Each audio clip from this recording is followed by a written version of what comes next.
আসসালামু আলাইকুম। আসছে আগামীতে 2026 নির্বাচন।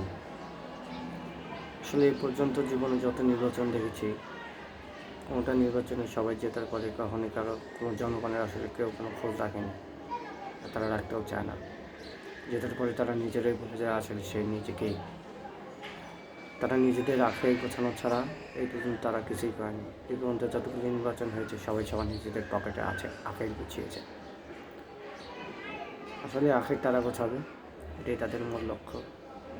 জনগণকে ভুল ভাজুম বানিয়ে, গরু ছাগল বানিয়ে তারা নির্বাচিত হয় এবং নির্বাচন হওয়ার পরে তারা জনগণের যে আকাঙ্ক্ষা চাহিদা রয়েছে সেগুলো একটা পূরণ করে না।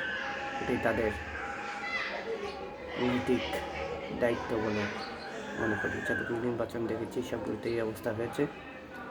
2026-এ যে যেহেতু সেই একই কাজ করবে, সেটা জানার কথা।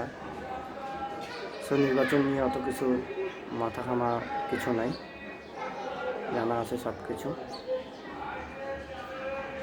কে যেতে হারে যেতে সেটা দেখার বিষয় না। আখের জনগণের উপরেই চাবুক ঘোরাবে, সেটা হাসিনাও করে গিয়েছে, মোরাও করে গিয়েছে এবং আগামীতে যারা আসছে তারাও করবে। জনগণের উপরে আখেরি চাবুকটা ঘোরাবে। সত্যি যাকে ভোট দেন দেখে শুনে ভোট দিন, সবার জন্য শুভকামনা রইল। এবং যদি এরকম জুলুমবাজি আবারও হয়, তার এগেনস্টে 24-এর যে গণ অভ্যুত্থান হয়েছে সেরকম গণ অভ্যুত্থান আরেকটি হবে ইনশাআল্লাহ।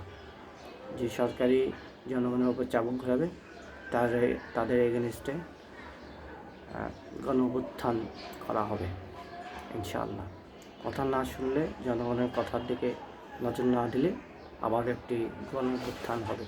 শহীদ ওসমান হাদিকে ভুলে যান না কেউ। শুধু মনে রাখেন, শহীদ ওসমান হাদি ভালো কথা বলছে জন্য তাকে মেরে ফেলা হয়েছে। ভালো কথা বলা হবে, ভালো কথা কেউ রুখতে পারবে না। শহীদ ওসমান হাদিকে ভুলে যান না কেউ।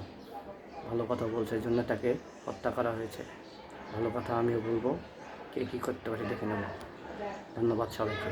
আসসালামু আলাইকুম।